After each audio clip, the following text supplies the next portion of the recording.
So I was reading somewhere that one of the positives about Gen Zs is that they are also the generation that are most confident.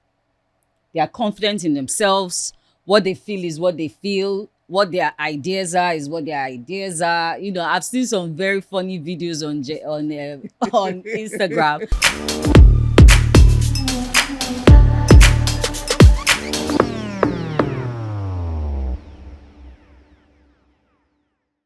Welcome to another episode of Wellness Waves Undiluted.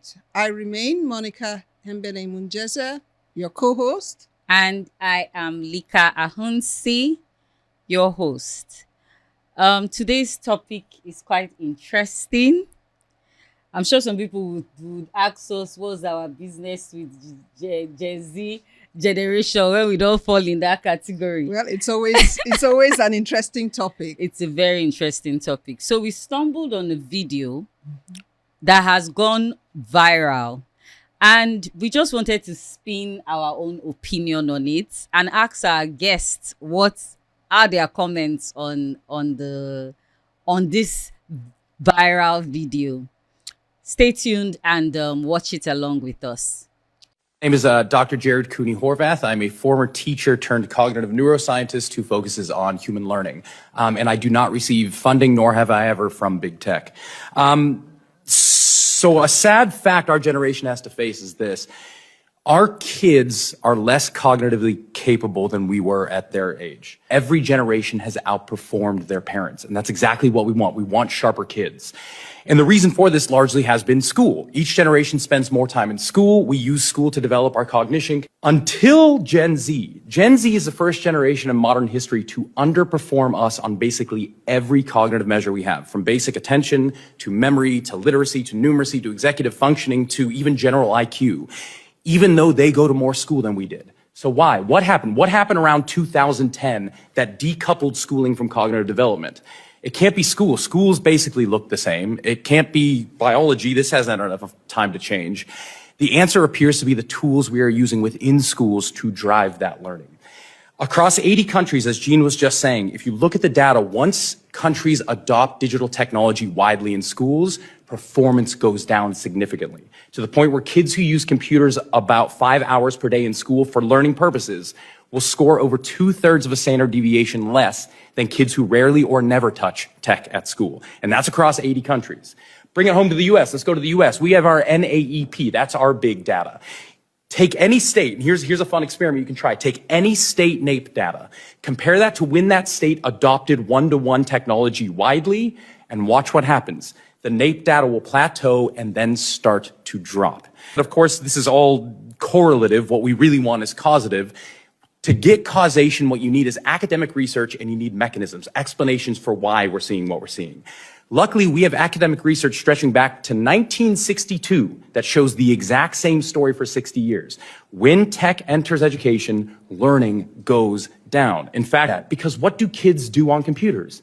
They skim. So rather than determining what do we want our children to do and gearing education towards that, we are redefining education to better suit the tool.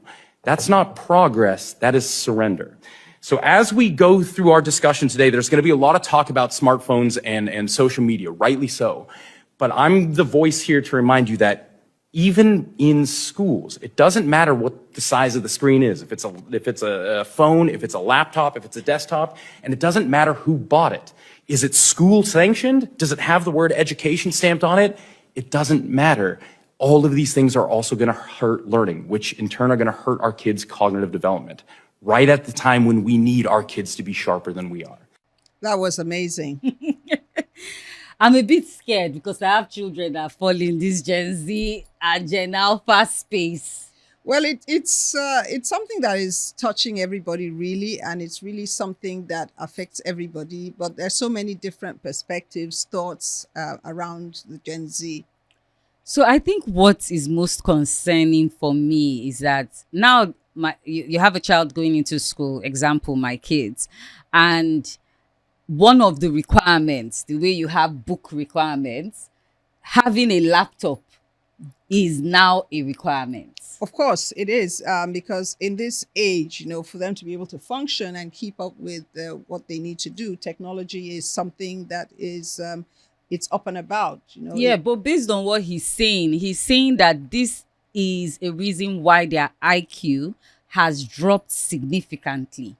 And it might be a contributing factor, it might not be the only reason, and many of these things affect us all, and I guess the social scientists and people looking at it are going to come up with different reasons that either support it or do not support its use. So it'd be interesting to see how that discussion goes. Yeah. So I'm really curious what people think about this information. I saw it and I was blown away. I'm like, okay, so what next? Are we supposed to stop our kids from using it? Are we supposed to start demanding that they reduce the use of technology?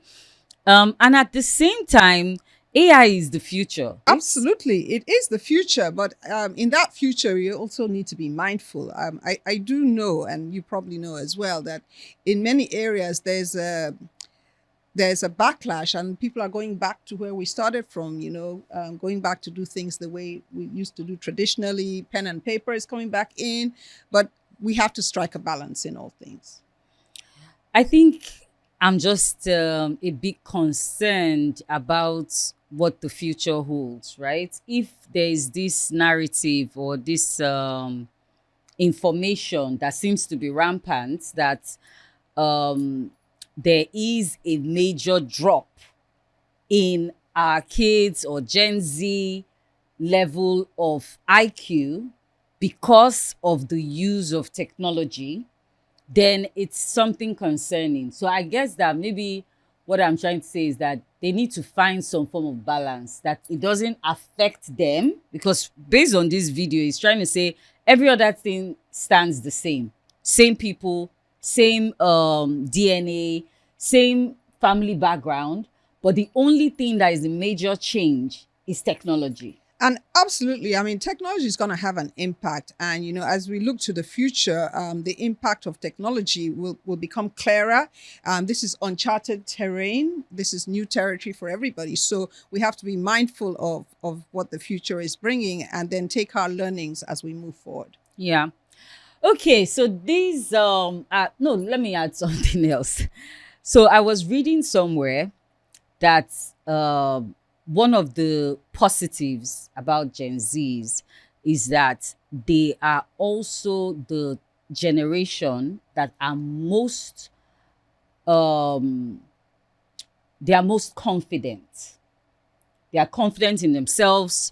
What they feel is what they feel. What their ideas are is what their ideas are. I've seen some very funny videos on on Instagram that they are having like a meeting, a virtual meeting, and a Gen Z's camera is switched off, and the next thing, he puts his camera back on, or rather they request that he should put his camera on, and he puts his camera and he's lying in bed, and his supervisor is like, why are you lying down? We're supposed to be having a meeting. And he's like, nobody told me. It's not written anywhere in my contract that I need to be sitting down for the meeting. And that's it. And that's it. And that's part of it. The norm is different for them. And for every generation, there's a norm. And we just have to learn where that balance is and see whether there really is that negative impact. There are also positives around that. And see how best to chart this on new territory. It's new territory for everybody. It's a new terrain. Definitely. And there's going to be quite a few adjustments that everybody's going to have to make along the way. Okay, so I will say in conclusion, my concern is regarding the issue of a drop in IQ generally regarding this generation. Because after Gen Zs, we have the Gen Alphas. So is the drop going to continue? And we get to a point where people are just no longer using their brains. And what's the impact of the drop? What's the impact of the drop in IQ? Okay, that's going to be another question. That's another question. How important is it? Relating to this, a bit deviating, but still relating, is AI. Because a lot of people, me being a photographer, they're always telling me AI is going to take my job. that now people don't need photographers again. They need a picture. They just wear anything and they say, dress me up with a suit and I need a portrait picture for business. So I'm not one of those people that believe in that school of thought. I still know that technology is garbage in, garbage out. If you do not have the right terms to request for something using an AI tool, you would not get the best out of it. So I just wanted to drop that out there. All those people thinking my job is over. I mean, jobs will remain. The human touch will always be there. I doubt that AI can operate independent of the human touch. Of course. And so there's always a role for us. What our roles will be might be redefined. Yep. Redefined, but Yeah. definitely the human race remains protected. Yes, we cannot be extracted out with machines. Or become extinct. Yeah, definitely. Okay. So to wrap this up, we really want people to comment your thoughts around this subject.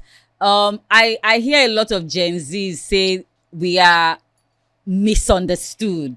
Let me not do this, please. Sorry, my Gen Zs.